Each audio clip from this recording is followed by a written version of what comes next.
Ladies and gentlemen, welcome to the October 2025 video walkthrough of AI and Machine Learning Monthly, a text-based newsletter I send out at the start of every month, which covers the latest and greatest in machine learning, not always the latest, and has a particular focus on open source. And this month, we've got some exciting updates, including a paradigm shift for OCR, a 200-page LLM training book, and an excellent case study on how to segment, detect, and classify players in a basketball game using computer vision. Let's get started.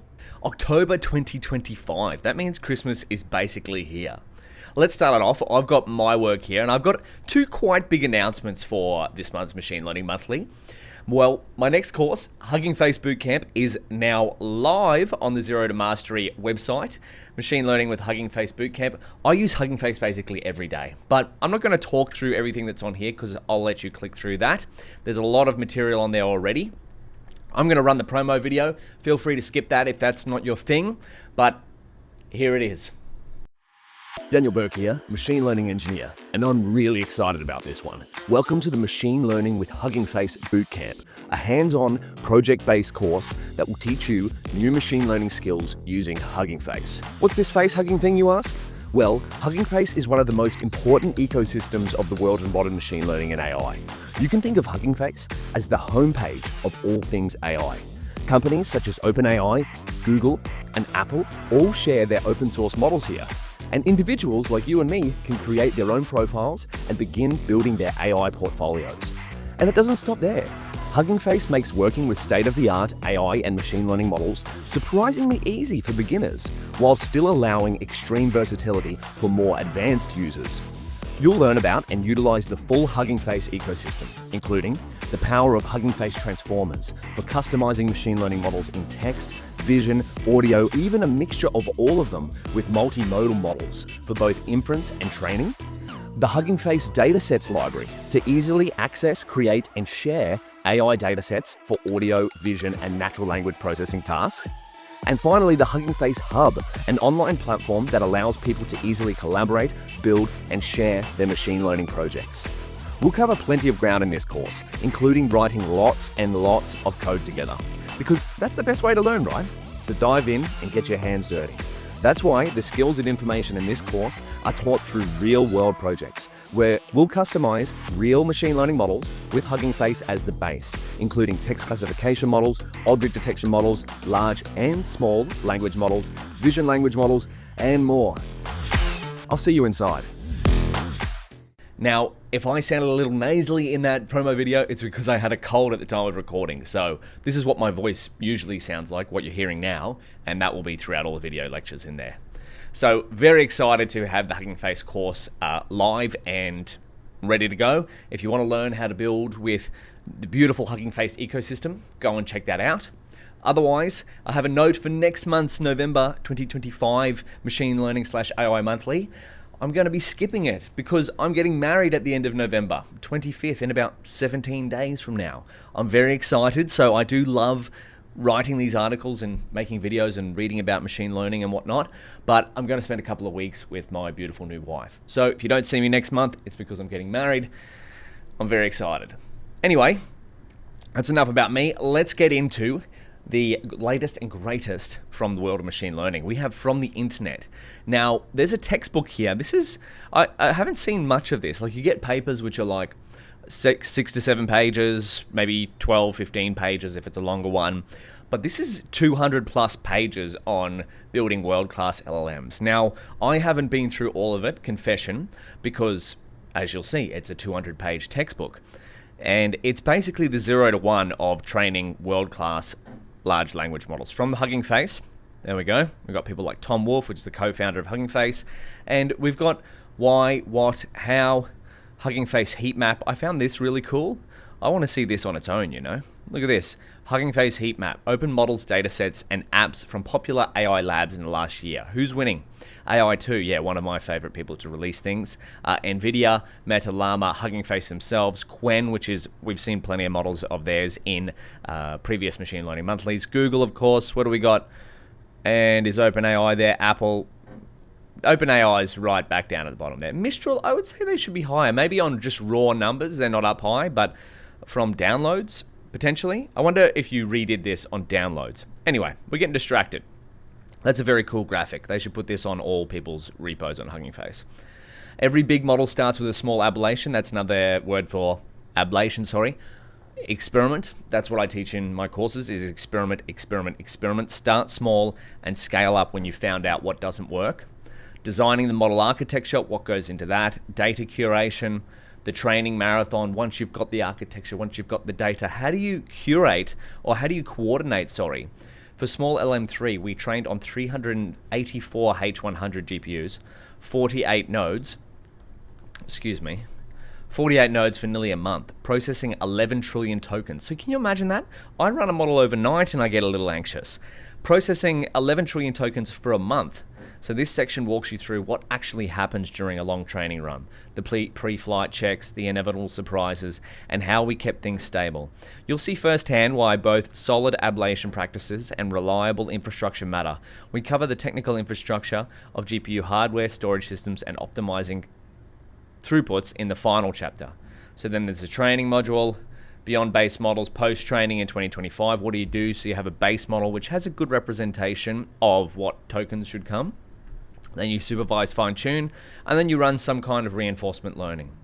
So once the pre-training finishes, we should have an SFT baseline within a day. Wow, optimistic LLM expert. Okay, so this is, as you can see, if we keep scrolling, look how small that scroll bar is on the right. Very big read through. Now, if you have some spare time over Christmas and you want to take a step back from spending time with your family, don't do that. Just spend time with your family. You might want to have a look at the Smol Training Playbook, which actually isn't that small. So big shout out to Hugging Face. Thank you for creating such an awesome resource. And you can download the PDF over there. And then actually, I wish they released that as a template so people could use that. And then Smol LM3, this is the model that they talked about. We've seen this in a previous ML Monthly, which is an excellent model for the 3 billion parameter size. So let's get out of that. And now we've got two quick ones here, or quicker ones, which is Hugging Face Hub hits V1.0. So 5 years of development. I remember when the Hugging Face Hub first started. I must be a dinosaur in the world of machine learning then, and AI. Oh, I need to follow these people. I like getting updates on Hugging Face.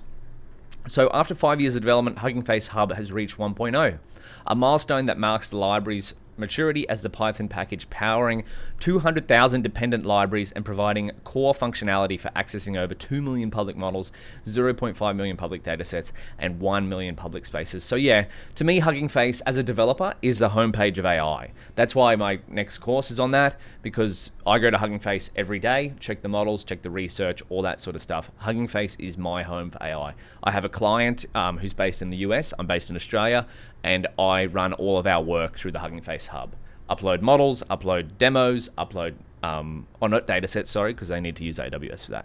But if I didn't have to use AWS, I'd be using Hugging Face datasets. So Hugging Face Hub hits V1.0, very exciting there. This is a good read through of some of the choices and how it's progressed as well, by the way. One of the big ones is recently, does it have ZET?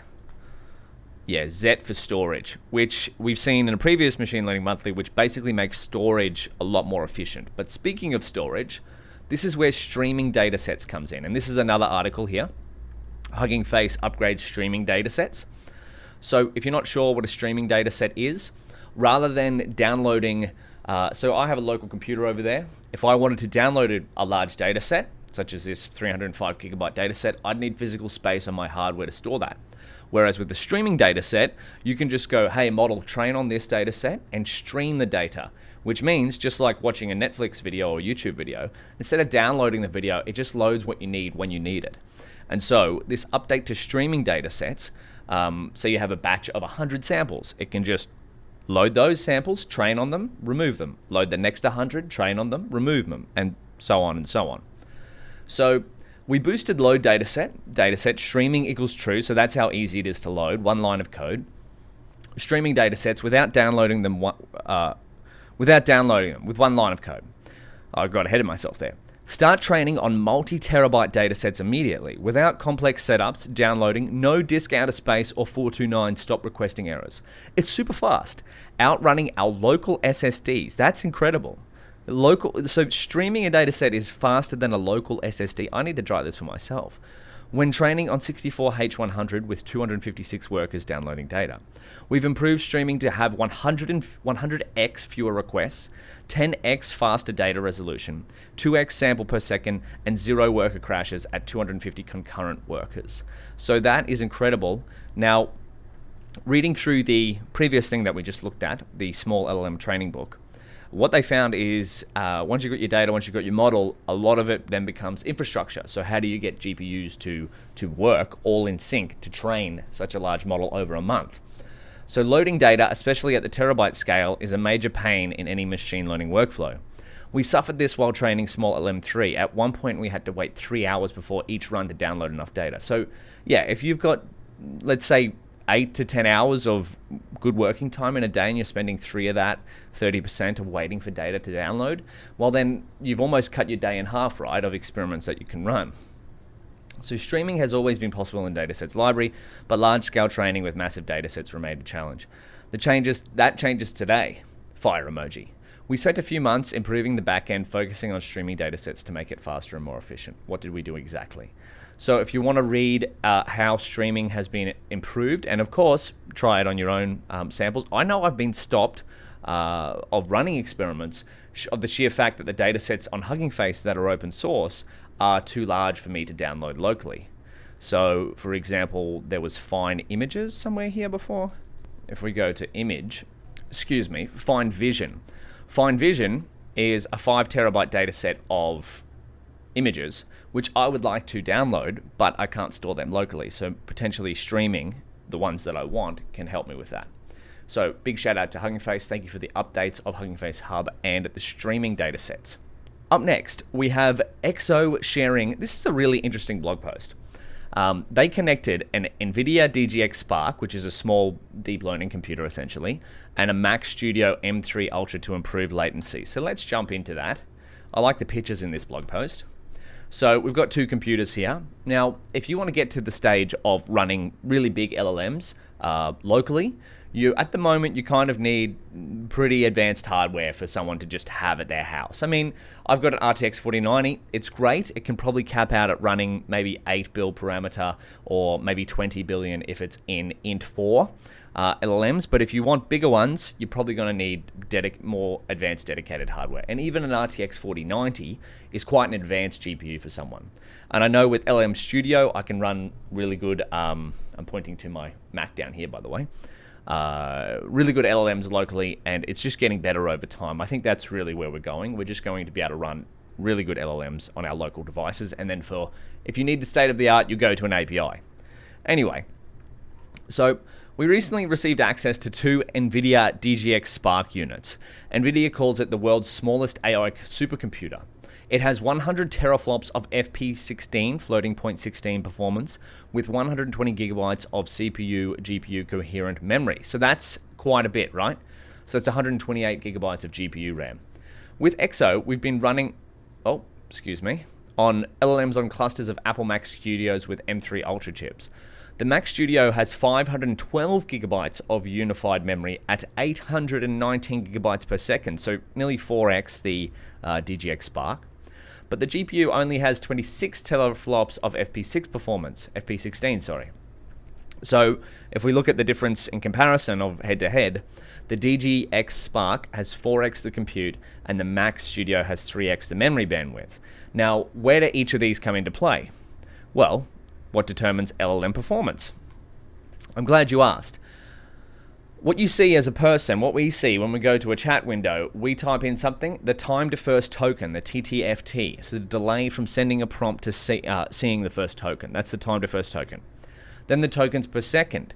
So if we type in a prompt and we've got the first token back, how fast do the tokens come after that one? So the cadence of tokens after the first one appears.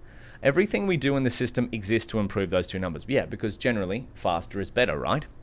The reason they're hard to optimize together is that they're governed by 2 different phases of the same request, prefill and decode.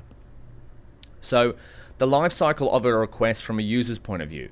Let's think about this. We have a prompt. We send a prompt. We wait, nothing happens. What's happening in that stage? That is the prefill phase. So it determines the time to first token. Number 3, the first token appears. Okay, good, we get something back. a stream of tokens follows. This is the decode phase, and it determines tokens per second. So what's happening under the hood in those two phases, and why do they behave so differently? So we have once upon a time in a small village, it's getting pre-filled. Beautiful graphic here, by the way.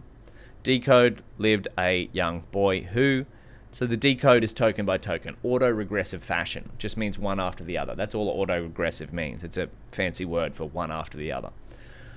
So pre-fill is compute bound. Pre-fill possesses or processes the prompt and builds a KV, key value. So in the attention mechanism, you have query key value. So KV cache means you're computing two matrices, the key and value matrice. You're computing those together for each transformer layer.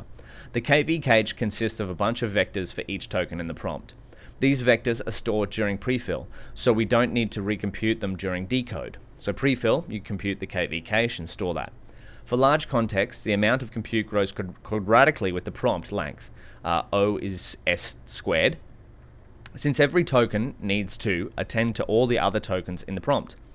With modern techniques like flash attention, the data moved can be made to grow linearly with the prompt length. O is to S.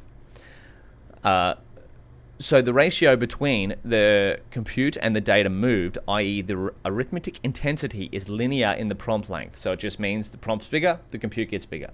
It doesn't, so if the prompt gets 10 bigger, the compute gets 10 bigger. It doesn't get squared.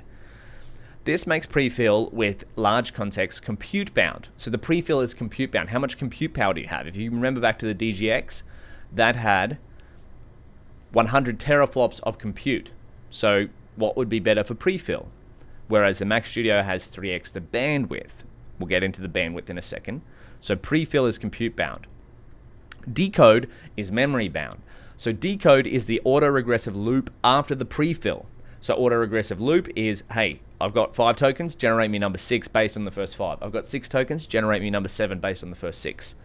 I've got 7 tokens, generate me number 8 based on the first 7. So that's autoregressive loop. Each step generates 1 token by attending against the entire KV cache built so far. In decode, we are doing vector matrix multiplications which have lower arithmetic intensity than matrix-matrix multiplications. This makes decode memory bound. So memory bound. So this is where they combine the two machines together. We use different hardware for each phase. Once you separate the phases, the hardware choice is clear. Prefill, high compute. Decode, high memory bandwidth device. So they prefill on the DGX Spark, transfer the KV, key value cache, which transfer speeds are... The transfer speed has to be so fast that it's negligible, and it turns out to be, it is.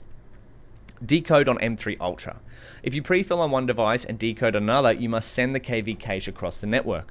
The naive approach is to run prefill, wait for it to finish, transfer the KV cache, then start the decode. Yeah, so if you did it in linear steps, the transfer KV becomes very important. But what they do is they overlap communication with compute. So the KV cache doesn't have to arrive as one blob at the end, it can arrive layer by layer. As soon as layer 1's prefill completes, 2 things happen simultaneously. Layer 1's KV starts transferring to the M3 Ultra, and layer 2's prefill begins on the DGX Spark. The communication for each layer overlaps with the computation of subsequent layers. So this is really cool. So you stream the KV, we just talked about streaming, right? Once upon a time in a small village, prefill, stream the KV cached values to the Mac Studio. So the DGX Spark, more compute, better for prefill.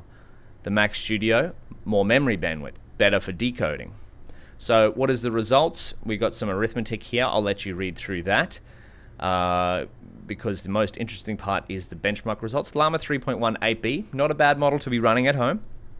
The DGX Spark, the Mac Studio was used as a baseline, so 1x. So 2.3 seconds overall, total time. So that's a 2.8x speed up over just having an M3 Ultra. That's pretty cool. All you need is an M3 Ultra and a DGX Spark, which, I mean, I don't have an M3 Ultra or a DGX Spark. But it's cool to see that this kind of thing is possible with local hardware. And I mean, this is going to get better and better over time, right? The M3 Studio or the M3 Ultra was kind of like a really breakthrough chip. And now we're getting to the stage, I think the M5 just got released, so that may be, and I think Apple are starting to really gear their native chips towards AI, so we're really starting to get to the era of, yeah, sure, why don't you just run a 20 bill LLM on your local, it's just built into the operating system. I think that's where we'll be in a year or two maybe. And then of course, well, I might reach out to NVIDIA and see if they want to send me one of these that I can test. But really cool article here. Go and check that out if you're interested in the nitty-gritty of compute, of prefill and decode. Up next, we have RF-DETR apologize if I'm pronouncing that wrong. Ed Daniels break down how VLMs, vision language models, work with some nice visualizations. And they break down a ModernVLM, which is small VLM 256mm struct. Let's jump into the article. My internet just had a little glitch there, but here we are. Visualizing how VLMs work. So if we go through here, vision language models are autoregressive AI models, autoregressive one after the other, one token after the other, that process both text and images as input. In this post, we'll take a closer look at how VLMs like IDFX3 and Smol VLM operate under the hood, exploring how they merge visual and textual information to generate coherent outputs. So if we scroll through here, we have a few different parts, and that's what I like about these sort of posts, is that they're like recipes. We have an image processor. So if you want to break an image into, what does it have to do? Well, LLMs want tokens, so you need to tokenize the image, and you do that by breaking it into patches. And then there's we'll get to that in a second, there's a trick that they do to make the image even less tokens. Then there's a text processor, which processes the text, turns it into tokens, and makes sure it puts the image in the right place. Then the data preparation. Your input's going to be a sequence of tokens. Remember, LLMs, it's tokens in, tokens out. You need to prepare what your inputs are and what your outputs are. Very similar to all other machine learning models. But here's your input tokens, there's your output tokens. Your input tokens in this case will be text and what? Image tokens. The model architecture. We have an embedding layer, which is where the tokens go in. So the text tokens. So usually we combine two different models here. We combine the vision model, which might be like a SIG-LIP or a CLIP model. You put that in and it codes an image into text and language space. Then you have the token encoder, which takes the text, which might be, say, an embedding gemma model or something like that. And then we merge them with the inputs merger, and then we have a decoder model, which is like a GPT. So if we keep going down, then with vision model, you can choose what you want for that.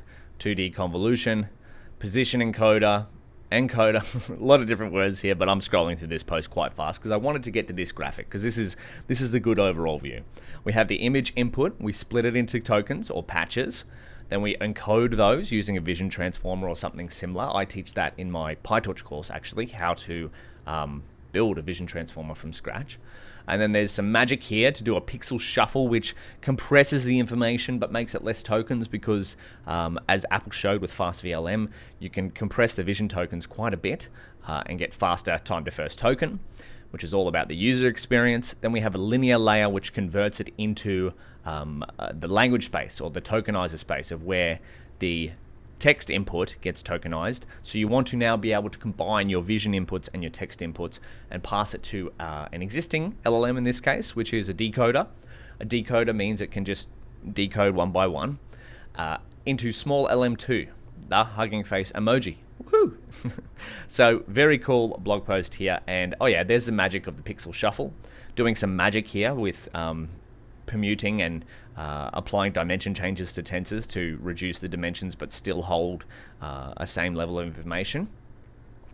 Input merger, decoder, there we go. And final conclusion, here's a quick recap of each stage. Processor, vision module, I did two there, connector, input merger, and decoder.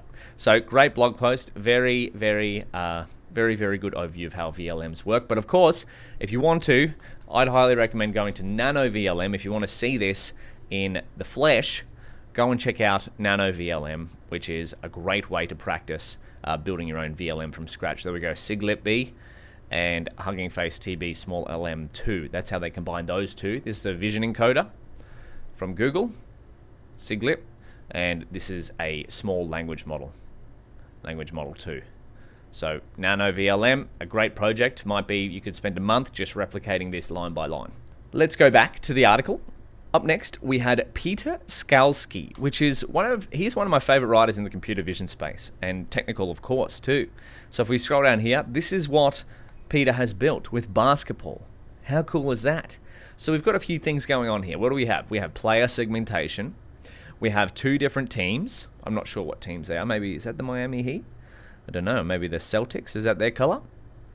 So the green is the white jerseys and the blue is maybe the black or the blue jersey. But we also have player numbers. Now, how is that following them? All right, so that's detecting 25. I can see that on the jersey. So that must be a detection. So if we were to think about this by just looking at the graphic, what models are running here? Well, we've got a segmentation model. We've got a detection model, which is what I'm guessing the numbers are being recognized by. We've got some sort of feature matching, which is saying, hey, those that are closer to black are going to be the blue, and those who are closer to white are going to be the green. And then we may have some sort of classifier that's running over each player or their number. And again, I've already read this post, so I kind of spoiled that for me. But really cool system here. Peter has stacked together a suite of different open source models to do this. So RoboFlow DETR, a state-of-the-art object detection model. It is both fast and accurate. We use it to detect player jerseys, jersey numbers, and detect players, jersey numbers, and basketball objects like the ball and rim. So the ball gets segmented as well. Segment Anything 2, a unified model for object segmentation and tracking. So SAM2 can do tracking as well. That's very cool. You prompt SAM2 with points or boxes and to select an object. It then tracks and segments that object across video frames. So Smol VLM2, a compact vision language model specializing in image-to-text tasks. We rely on it for optical character recognition of cropped jersey numbers. Okay. ResNet. Good to see well and tried and true ResNet coming in. A well-known convolutional neural network we fine-tuned to classify crops of jersey numbers. SIGLIP, a vision language model similar to CLIP, optimized for image-text alignment. We use SIGLIP to generate embeddings that capture visual similarity, which enables robust team clustering. So that's where they clustered the two teams together. Hey, pixels that are most like white, one team. Pixels that are most like black, another team. K-means for the clustering, of course. A simple yet highly effective clustering algorithm. K-means partitions data points into a predefined number of clusters. Because you always know there's always going to be two teams in a game of basketball, you could just go, hey, cluster for two people. We apply it to separate players into teams based on their SIGLIP embeddings. So that is really cool. You might want to try do this. An epic project would be to replicate this for your favorite sport. Maybe you do it for soccer or something like that, or horse racing. So if you want to scroll through here, it breaks down how to do it. But I particularly found it, do they have ResNet? So this is where don't pass on a small model these days, because they trained Smol VLM2 here. And yeah, for number OCR. So that means, hey, you've got this, these aren't great images, right? You're cropping them, but I can read them and you can read them, but we've got to train a model to read them. So yeah, look at that. It's 41. That I would say that's kind of 41 too, right?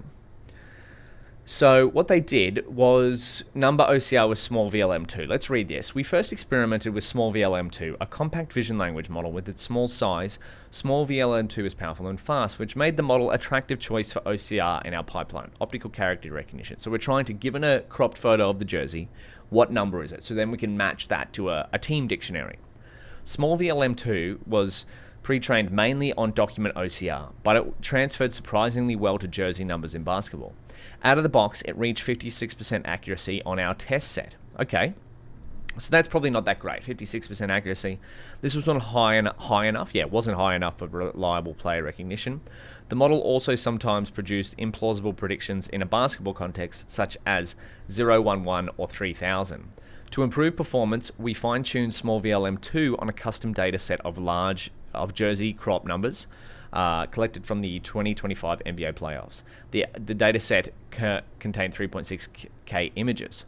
So after fine-tuning, it went from 56% to, where was it? 86% accuracy. So never neglect fine-tuning, ladies and gentlemen. So that is a huge jump, right? So it's over half less errors. But here's the thing. they went with a simpler approach with a classification model. So trained a ResNet 32, probably far less parameters than Smol VLM2, on the same dataset, which was reformatted from JSON-L into a directory structured dataset for typical image classification. Yeah, image classification, you just have a folder of, hey, these are images of 42, these are images of 43, these are images of 44 in multiple different folders, and then you train the model to just go, hey, given the folder name, predict which image this belongs to. ResNet reached 93% accuracy, so again, halved the error rate. So if this is 14% error rate, I mean 100 minus 86, 14%, and then ResNet reached 93% accuracy, we go from 14% to 7% error, and the ResNet model outperformed the Smol VLM2. So this shows that a lightweight CNN trained specifically for number classification can be more effective than a general purpose VLM, even a strong one like Smol VLM2. How cool is that? So don't pass on small models. I'll let you read through the rest of this case study, but I found it to be an awesome, just an awesome way to string together several different open source computer vision models.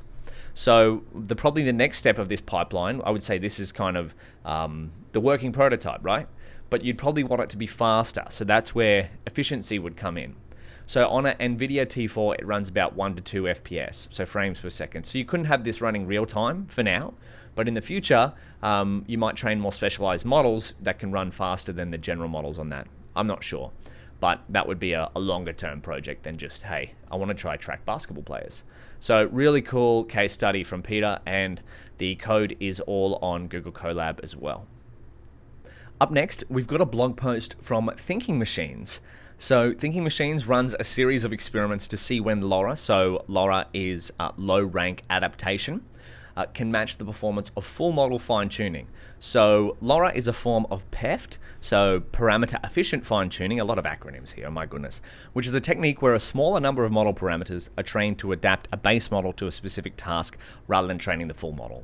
So if you have a full model with 7 billion parameters, that's quite compute intensive to train all 7 billion. So what you might do with LoRA is train a side module, which is maybe an extra 50 million parameters. And what you do at inference time is you take that side module and basically multiply everything in the 7 billion by the side module to get it towards your specific task. And the grand question is, when should I train the full model, which is going to specifically build in my changes to the entire base model, or just this little side project? Will that be sufficient? And so they did quite an in-depth paper. I guess you could say this is a paper, but it's a blog post, but it's probably the quality of a paper. It's written a bit nicer for me than a paper.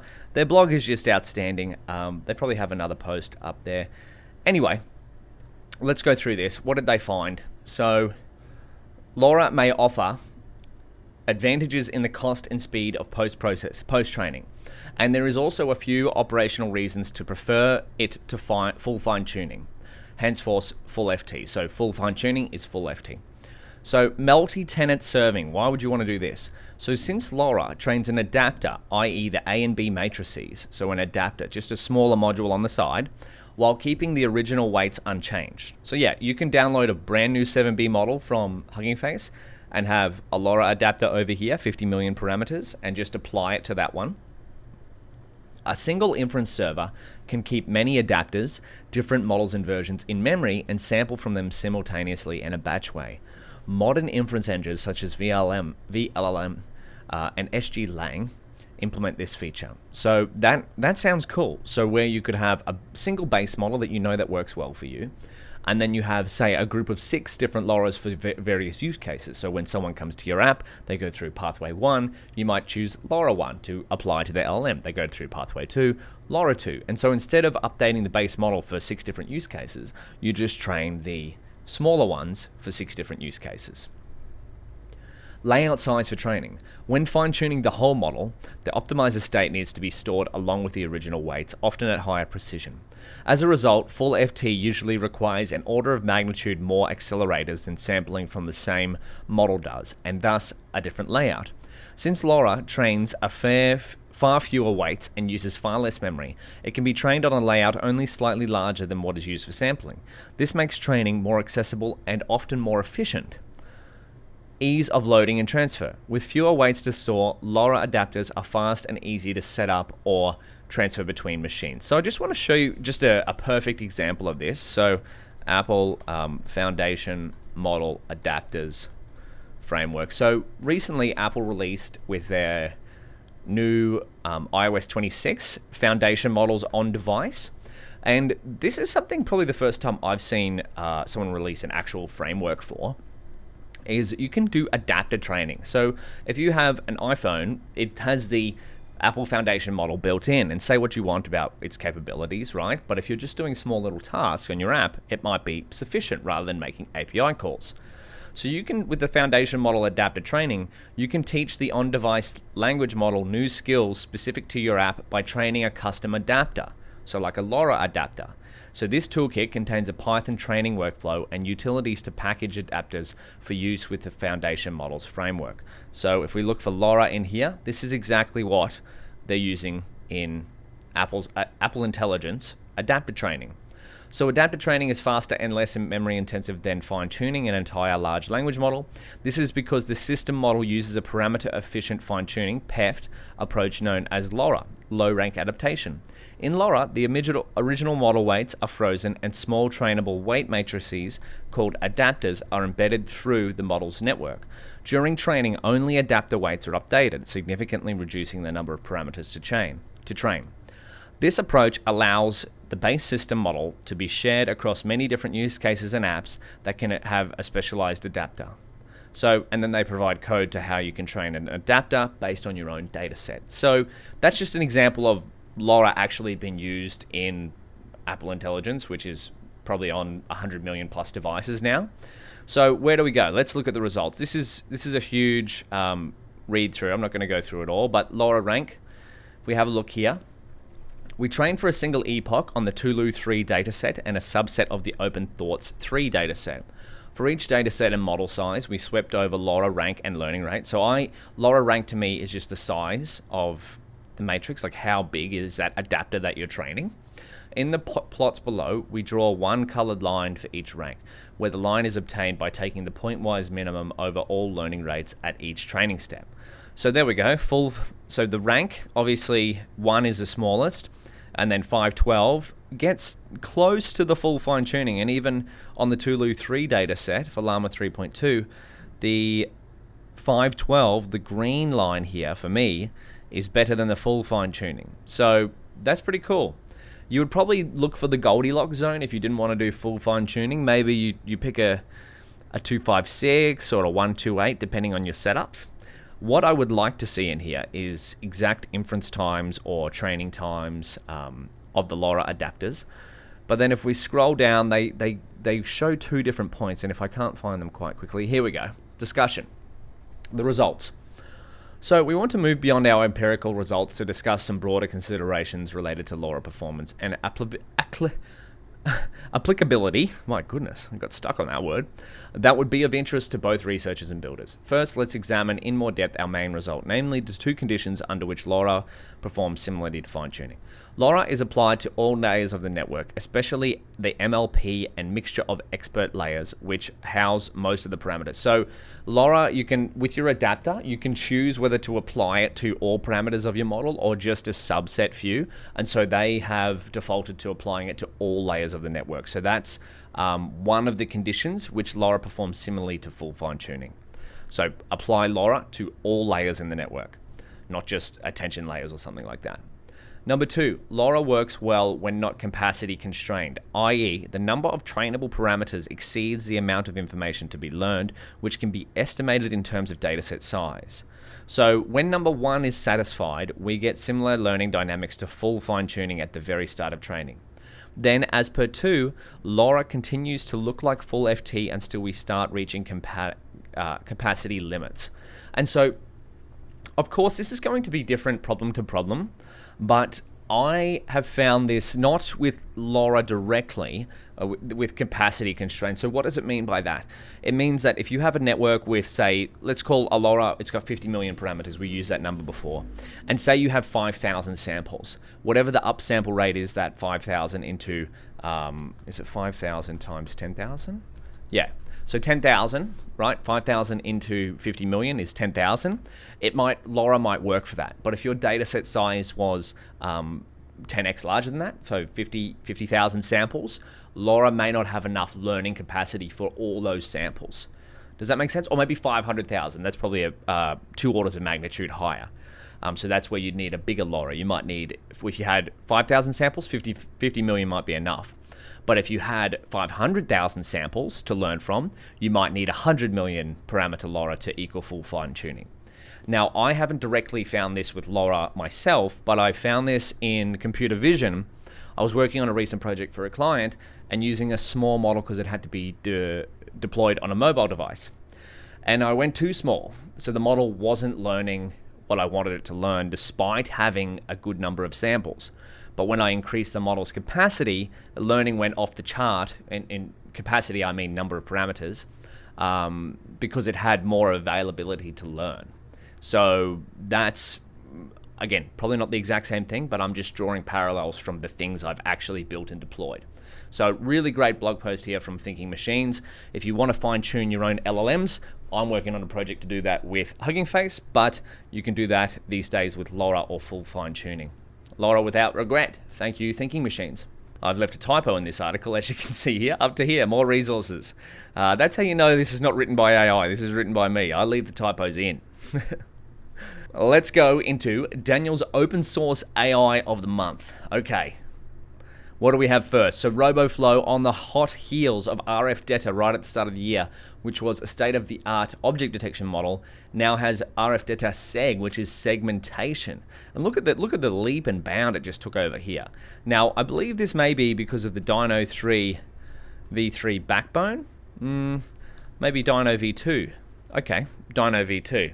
So I'm not exactly sure what the backbone is here and the RF-DETR Seg, but if you need a really high-performing segmentation model, we have RF-DETR Seg preview, measured latency, 3.3, so that's really fast, 3.3 milliseconds.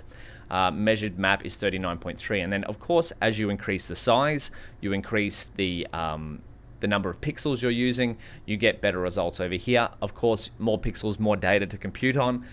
You sacrifice a little bit of the inference speed.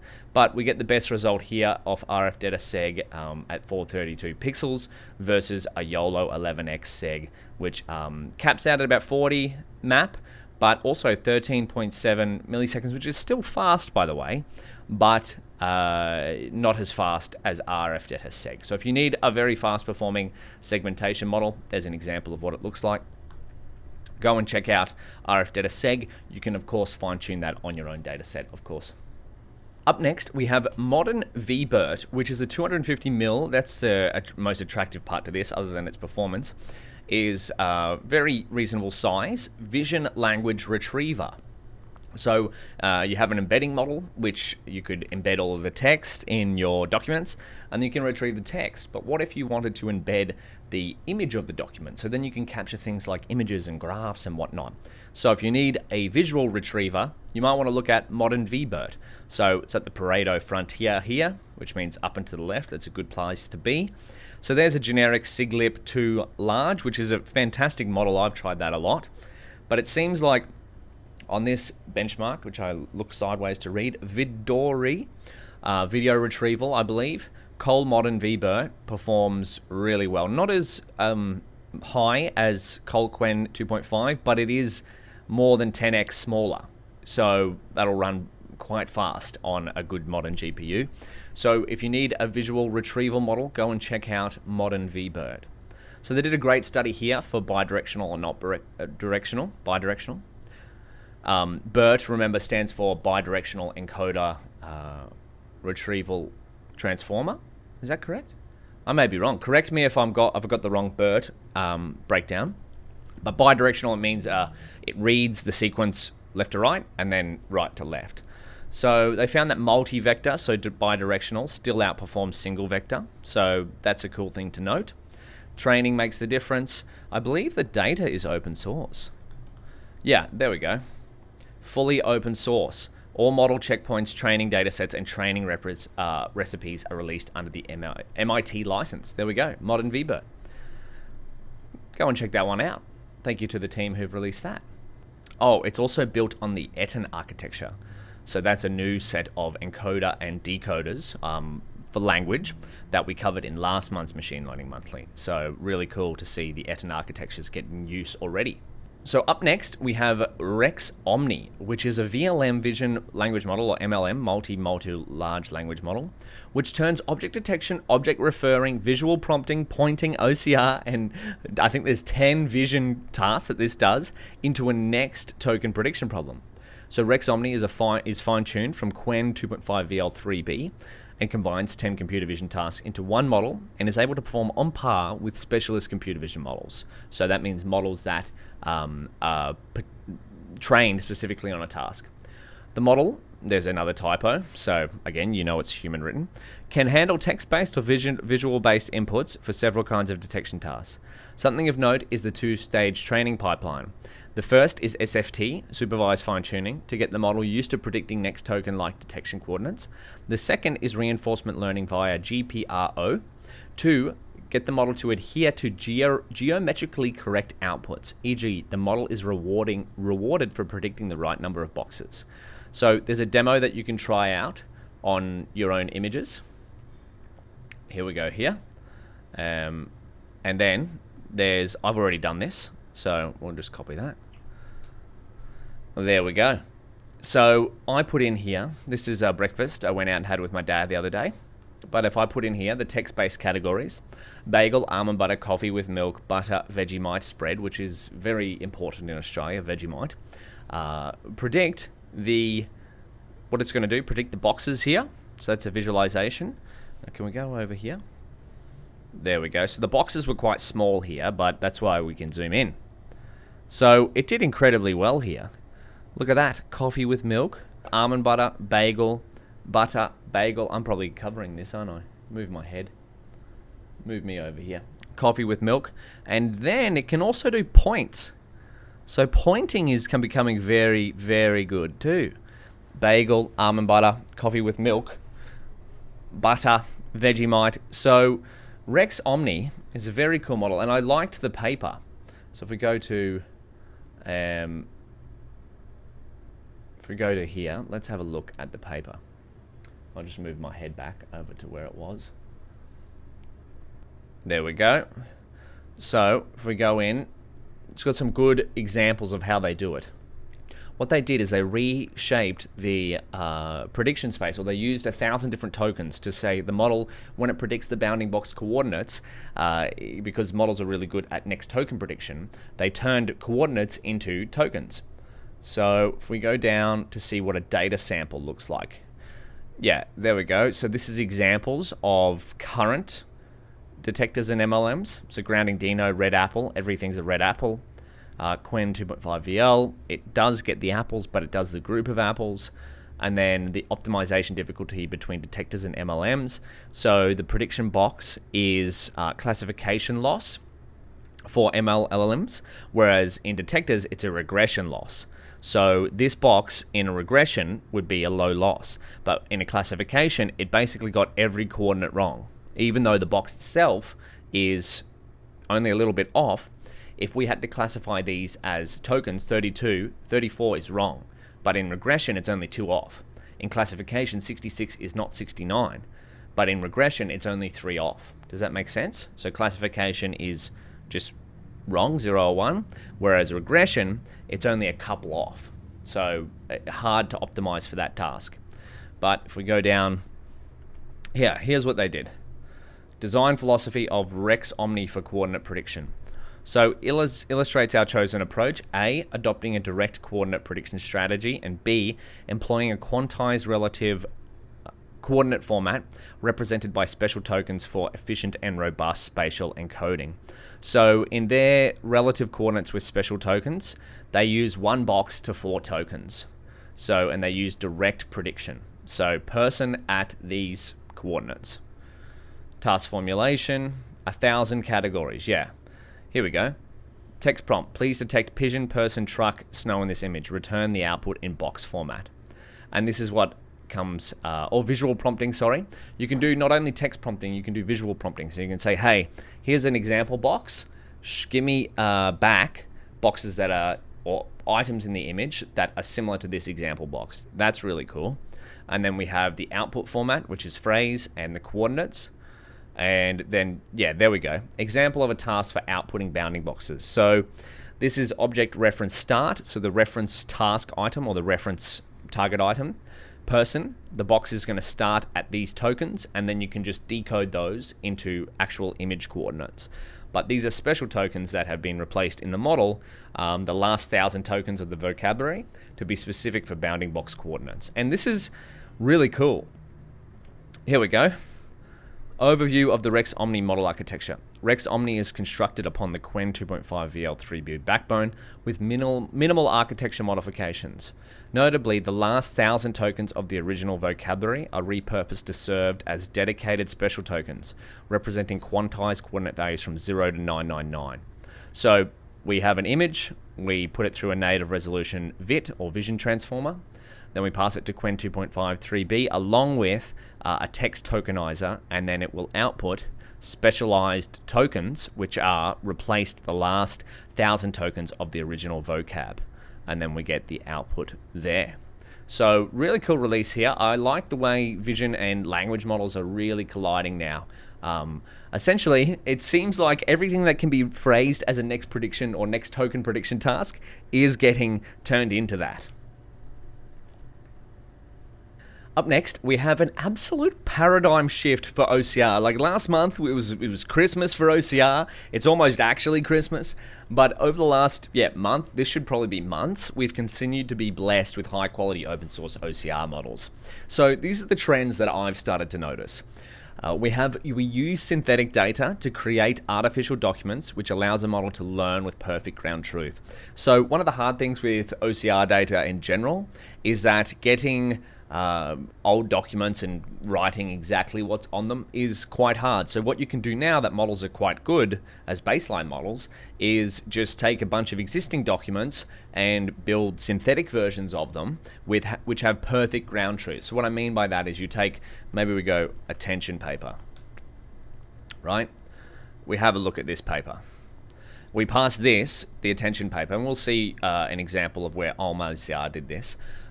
We pass this to a model like Claude or ChatGPT or Qwen or something like that, or Gemini, and we say, hey, break down the structure of this page. And it might go, there's a title at the top, there's some authors' names, there's some text on the side, there's an abstract. And again, the actual information is not too dramatically important because we want to do this for any document type. And then we say, hey, generate us a HTML structure of this document in but with different text or something like that. And so what it'll do is it'll create another document, and it'll be kind of like this, but not exactly the same. But the beautiful thing about that is that we can do that at scale. So then we can export that HTML document via Google Chrome to PDF. But what do we have now? We have the perfect ground truth. So we have an image, a PDF that's been exported by Google Chrome, but then we have the exact text and HTML code that document was used to be created. And so we can now bootstrap our model by going, hey, here's some examples of synthetic data with perfect information. And then we can take that base model and fine tune it on actual documents. So that is what olmOCR 2 did. So if we go paper, we'll get that out there in a second, olmOCR-Bench, that's a benchmark. But before we do that, another trend is that we build layout detection and recognition into the same pipeline. For example, where do headers go and what's the reading order? Because if we go to this document, what's important to this? Do you have to read that first? No, you don't necessarily have to. Do you have to read this first? No, you don't necessarily have to. But for a lot of documents, say there was 2 columns, then there's a reading order, generally, right? You read the left column and then you read the right column. So I wonder if that's here. No, this doesn't have 2 columns. So this is pretty straightforward. Like you can read this in a linear fashion. But if you have documents that have 3 columns, you generally read column 1, 2, 3. And so what you do in the model, you build in that this is a heading, you detect that as a heading, you detect this as a side note, you detect this as a footer, you detect this as a header, you detect this as a subtitle, you detect this as a paragraph. If you get what I'm saying, you detect all the different elements of the page, and then you can also predict reading order. So you might go reading order, this could be 0, this could be 1, 2, 3, these would all be 3 maybe, 4, 5, 6, 7 or something like that, reading order. So now when you're replicating your document or you're turning it into pure markdown text, you've got section detection, so then you can do the same for images or checkboxes or something like that. And then you've got reading order, so then instead of just getting a big glob of text, you now can just order that text as well. So that's trend number 2. And then trend number 3 is you take an existing VLM, like as we saw for Rex-Omni, you take Qwen 2.5 VL3B, which has been trained on an internet worth of text and images, so it has a good representation, hopefully, of vision and language. And then you fine-tune it directly for OCR tasks. So as we saw before in that case study of basketball players, when you fine-tune a model directly for a specific task, the error often drops dramatically. Whew, that was a mouthful. Now, there's 5 models here or so that I've got, and I'm not going to go through each one because all of them kind of follow the similar paradigm, and this is what I've brought out here, but I'll link them all just for your perusal pleasure. Excuse me, I'm getting so excited I'm burping. Let's go to the paper for olmOCR. Paper page, and then if we go to archive page, PDF, that's what we want.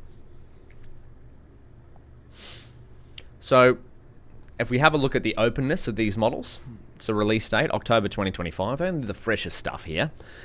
Everything's open source. Model weights, training data, training code, inference code, model license, which is not the same for, although some of these have some good open ticks, olmOCR is probably the most open. They actually even make the benchmark. So you could argue, well, should we trust the people that make the benchmark for their results? And look, I do. Always test the models on your own data though. And then what did they do? They created unit tests. Now this is cool for reinforcement learning. So in olmOCR-Bench, we measured the performance of OCR systems by defining a set of unit test cases for each document. These test cases can check for any of the following properties. Text presence checks that text phrases appear exactly in the document. Text absent checks that certain phrases do not appear, headers, footers, or page numbers. Natural reading order checks sentences for reading order correctness. Table accuracy checks the relative position of cells within specific values in a table. So that's a big one, table accuracy. I know in the past OCR models have been horrible at tables, but they're getting a lot better. Math formula accuracy checks that a given math formula visually renders the same way with KTEX.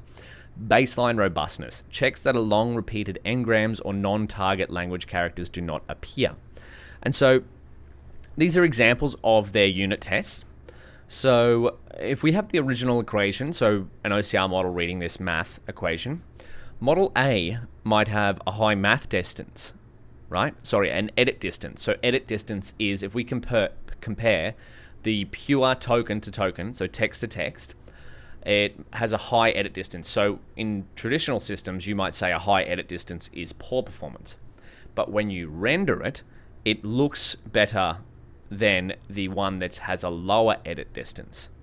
So I know that might not necessarily make too much sense, but when you drill down into it, what are you trying to optimize for? Are you trying to optimize for the exact edit distance, or are you trying to optimize for how the document looks? So that's something you might want to think about in your system. So if we keep scrolling down, yeah, this is the trend that we discussed before of the HTML generation pipeline. So here, this is the GPT-4o paper, I think, or maybe, I don't know what paper this is from, but this is then they generate a HTML version of this. So if we look, Figure 3, HTML page generation for our olmOCR2 synthetic data pipeline. We sample a page from a real document, left, and prompt a general VLM to generate a highly similar HTML page, right. So there we go. We get a real document, so this is still real data, and then they generate this perfect ground truth on the right. So the rendered HTML page image paired with the raw HTML serves as supervision, so perfect ground truth, for our OCR specialized VLM. And so they scaled that, sourced different PDFs, PDF to HTML conversion. So they do layout analysis, content rendering. This was in a loop, and then output refinement. So they do it, I think, a few times over. So they layout analysis, and they render the content, and then they say, hey, given this rendered content to another VLM, make sure this HTML is improved. Can it be improved even more? So they use Claude 4 Sonnet for that, costing approximately 12 cents per document page. And then we see this is their open source data mixture. And then the training, if we get down to the results, oh yeah, this is the unit testing. So check header is absent, check model above GPT-4 Turbo in table, check 0.6 above 0.57 in table. Results. If we go down here, the olmOCR-Bench, where is it? Oh, this is the different documents that are in the olmOCR-Bench. Archive documents, which is what we're reading now, old scans for math, tables, old scans in general, headers and footers, multi-column, long tiny text, and base. I'm not sure what base is there. But if we have the first release, so we get quite a significant improvement over the first release. The first release is 68.2 overall, and then the most recent release, which is this model, olmOCR-V2, is 82.4. And then if we go back, do they have a demo here? I wonder if the demo is running the V2 version. olmOCR2 demo. Okay, let's use our favorite test. Attention paper. Excuse me. I'm going to use the Machine Learning Monthly. Why don't we do that? This is pretty hard to read. Or might be pretty hard to OCR. I'm just going to take a screenshot of this. Right, nice post on LinkedIn. Who's that guy? He looks pretty cool. So, we're going to test the demo, see how it goes. Page 1. Holy smokes. That was quick. Oh, we get page metadata here. So, let's check. That's correct. That's correct. It even got the... Oh no. It did a celebration emoji instead of the ring emoji. Might not have that in the vocab. So 0 to mastery, 1 course, new course. Did it get linked in? Oh, there's the link. Does the link work? It does work. That's cool. Watch the video, fire it up to learn. And then down the bottom, learn Hugging Face, get height. Okay, so that's pretty good, right? So of course, try it on your own documents, but that is olmOCR. And then we got a few more that are following the same sort of pattern. So let's just jump back into here. We've got Light on OCR 1B, which focuses on an end-to-end pipeline. And the model is capable of handling 5.71 pages per second on a single H100 GPU, which is about 500,000 pages a day, or less than 1 cent per 1,000 pages. So that's a model if you've got a lot of pages you need to OCR. Paddle OCR VL. So combines a NAVVIT, Native Resolution Vision Transformer, with a lightweight ERNIE, so 3.5 language decoder. Supports 109 different languages. So if you need a lot of different languages, maybe have a look at Paddle OCR VL. And there's the architecture there. Chandra, which is very similar to olmOCR2, supports 40 plus languages, 9 billion parameter model, so quite a bit larger than the other ones we've been looking at the moment. Or actually, it's on par with the olmOCR2. I believe this is a 7B parameter model. And then if we go down, NanoNet's OCR23B, slightly smaller, but this one has support for image tags, signature detection, watermark detection, flowcharts. So flowcharts, it'll even output that as mermaid code. I'll let you look that up. So if you need something with a lot of check marks and signatures, maybe have a look at NanoNet. And then we have DeepSeek-OCR. SAN-WIT even has a great video breakdown of that paper, by the way. And what they actually found is, more than OCR, they found that you can use vision as compression for text tokens. So the DeepSeek researchers found that even with a compression ratio of 10x, so 10x lower vision tokens compared to pure text tokens, you can get a 97% recovery rate. And even with a compression rate of 20x, so compress the vision token space 20 times, so from 1,000 down to, 50, the OCR accuracy is still about 60%. So not perfect, but it just shows that it's not terrible either. So you can do 10x, so maybe in the future, long context models will compress tokens into the vision space, which kind of makes sense when I remember an Apple paper recently in which they used data augmentation in the vision space to increase the token vocabulary of a large language model. Anyway, that's something unrelated. If you need an awesome OCR model, we are spoiled for choice right now. Go and try these out and see which one might suit your use case best. Now, we have plenty of upgrades here to some open source VLMs. April 1.5B15 Thinker, or 1.515B Thinker, sorry, is on par with Gemini 2.5 Flash, if we look here, in the Artificial Analysis Index. And it's in this magic quadrant up here. So there we go. It's on, this is text only, I believe, maybe? Anyway, I like this one because they did, I believe it's only mid-training only. And they start with Pixel 12B base model, which is very interesting. That model came out at the end of last year, or about a year ago now, September 2024, from Mistral. And they upscaled the model to 15B parameters via depth scaling. So go and check that out. The paper's there for more. The Qwen VL family expands. Now, last month we mentioned that the big dog got released, the 235B, and I think the 30B with active 3B. But now we have Qwen are just awesome. Look at this. 8B thinking, 8B instruct, 8B FP8, 8B FP8, 4B, 2B, 32B, 2B, GGUF. We got the whole suite. That is just an incredible release. In my experience, I've been trying the 8B model running locally. It works fantastic. So big upgrades there to the Qwen VL series of models. If you need smaller versions, because last month was the bigger versions, if you need smaller versions to run locally, go and check those out. They're available now. Speaking of open source models, Lava 1 Vision 1.5 is a collection of open weight, open data. So they use a combination of ImageNet 21K, Lion CN, Datacomp 1B, Koyo 700mm, which is a collection of, well, Datacomp 1B is 1 billion images, Koyo 700mm is 700 million images, SA1B is SAM, so segment anything 1B, maybe 1B mask. Open training VLMs. So the 8B model is on par or better than Qwen 2.5 VL 7B. So that's already a very strong open source VLM. And you can get the code on GitHub, read the paper, and try the demo. And the data sets are, when I last checked, they were being uploaded. So they might be more uploaded now. There we go. There's the instruct data, mid-training data, and here are the model weights. So really cool to see that all being open sourced. And this is something that I really haven't seen before, is that the end-to-end training cost was also published. So it was $16,000, still quite expensive if you're not a large company or research group, on A100 GPUs at roughly 60 cents per GPU hour. Then we've got B8B, SFT, which is also got some open data available, but check the licenses there because some of it was non-commercial.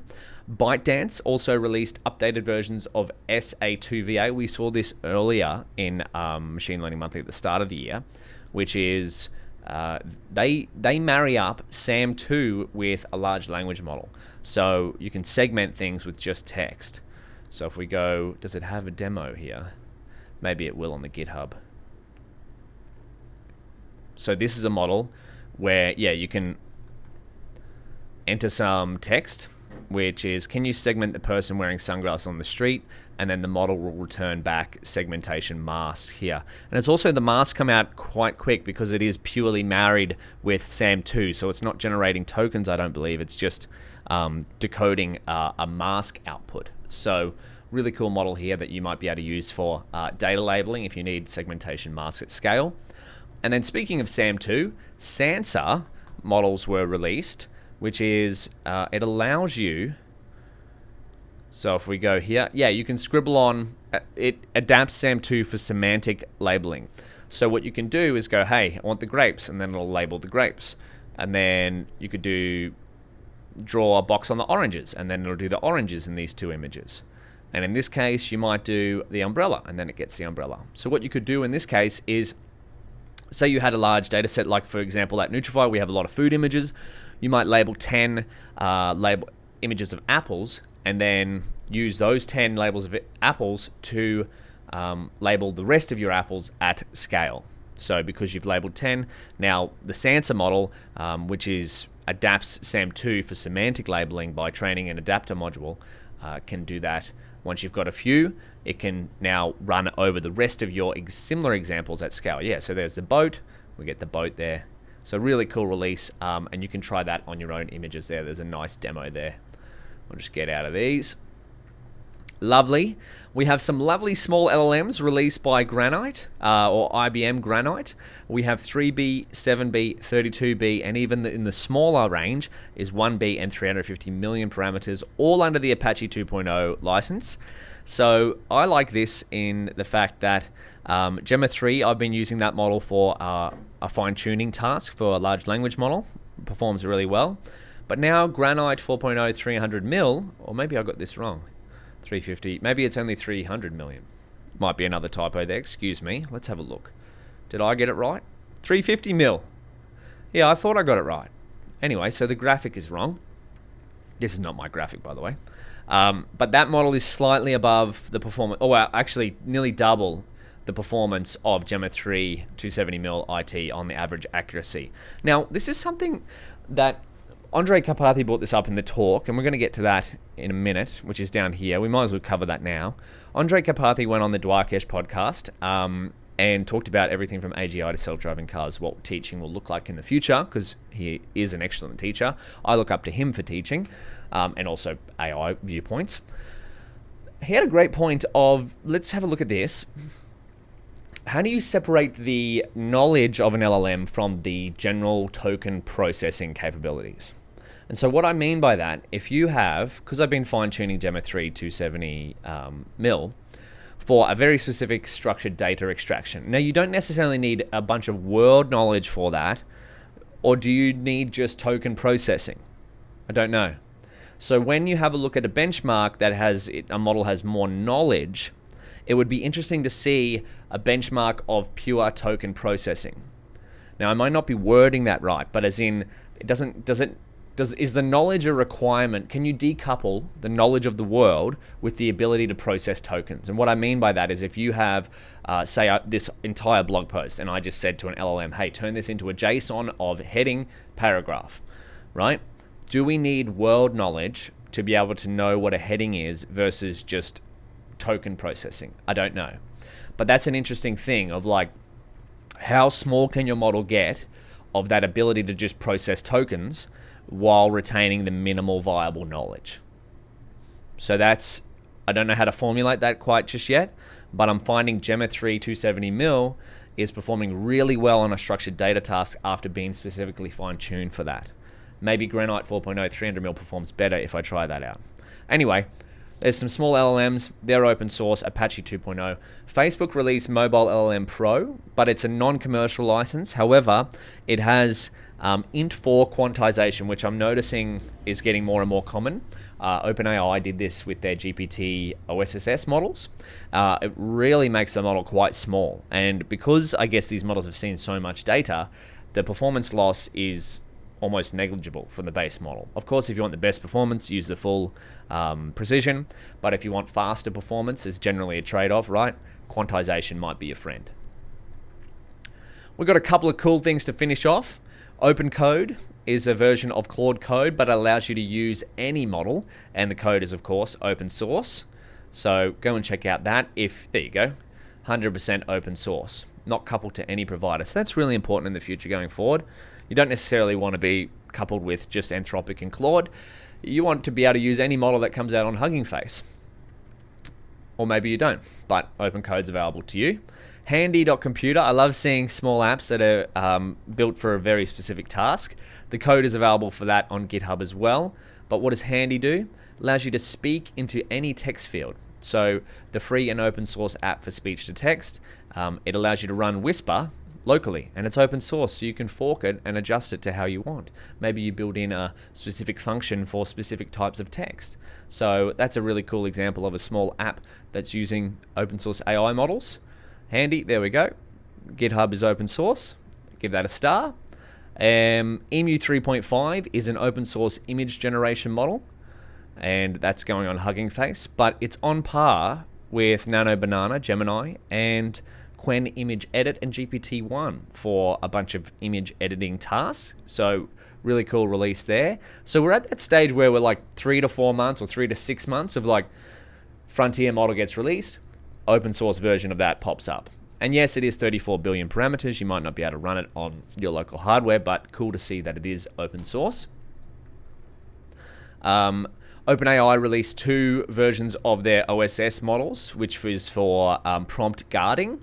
So you could use this. They are much better than the original versions, specifically for classified text contents based on safety policies that you provide and perform a suite of foundational safety tasks. So what you could do with these is if you had a LLM system and you didn't want certain prompts going in there because they would be detrimental to your system, you could use these to label 10,000 samples or something like that, train a smaller model to go, hey, safe or not safe, send the prompt through, and then go from there. So really cool release. They're, 20B and 120B versions, but of course they are in int4 quantization, so remember that when you're running them. And then we have RICE-ViT, which is region-aware cluster discrimination. So this was a cool paper to embed the region-specific information as well as OCR into an image encoder. So not just text, but also regions. So like not directly object detection, but it knows that, hey, there's an umbrella here and there's OCR here. So this is embedding it right into the encoder. So that was that's what I thought was a cool like way of doing something, of embedding information into an encoder. And then they combined that vision tower, so the RICE-ViT, with an LLM, and they saw a fair few boosts across different benchmarks for OCR and vision understanding versus using something like a SIGLIP v2, which is basically the gold standard at the moment for open source VLMs. So really cool approach to vision encoding there from the DeepGlint AI team. And then we finish off with SAM3 research paper. Now, of course, this is a caveat. It's not 100% confirmed that it's the SAM3 paper because it's still anonymous. So if we go to the PDF, SAM3, segment anything with concepts. So this is very exciting. Segment anything 3, of course, we don't know if it's the actual SAM3 from the meta researchers. It may be, it may not be. It kind of looks like a meta paper, but it's still anonymous. So we'll pretend it is SAM3 for now. SAM3 improves over SAM2 on promptable visual segmentation with clicks. So left, so you can do, hey, click on this to plus, click on this to minus, segment the plus, don't segment the minus, while advancing promptable concept segmentation. So now you can do, the big update to SAM3 will be text-based segmentation, which you can kind of do now with several open source models like SA2VA, which we saw before from ByteDance, where users can segment all instances of a visual concept specified by a short noun, phrase, image exemplars, so you can put in an image example, or a combination of both. So a striped cat will give you that, a kangaroo will give you that. You can do a round cell plus a positive example. I'll just scroll over here a little bit. Window, small window, and then hard hat, it'll get the 2 different hard hats there. So very exciting release coming up potentially for SAM3. Hopefully it's still going to be open source. I'm pretty sure Meta just changed up their open source division, but we'll see. If it is open source, it'll be covered in a future ML Monthly. So, there we go. So what do? We can use visual-based or text-based input prompts to obtain segmentation masks. And I really like the training loop, which involves heavy automatic labeling with SAM2. And then it goes for AI and human verification. So you can go to an AI model, hey, is this a good mask or not? And then it'll go into a loop to go, hey, this might need to be fixed by someone. And the same thing with a human, is this a good mask or not? And then yes, back into the loop, keep running that. So that has been Machine Learning Monthly for October 2025.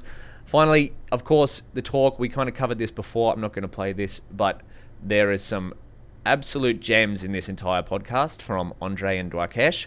Andrei is one of my favorite voices in the world of AI, but check that out if you're interested in a great listen. I listened to this on a few walks and found it fascinating. So that my friends, has been Machine Learning Monthly for October 2025. If you want to learn Hugging Face, I've got a new course out. You can check out the link here. But as I said at the start, I won't be here you won't see me for November 2025 for Machine Learning Monthly. I'm getting married, and so I'm going to spend some time with my beautiful wife. I will see you in the next video. Happy machine learning.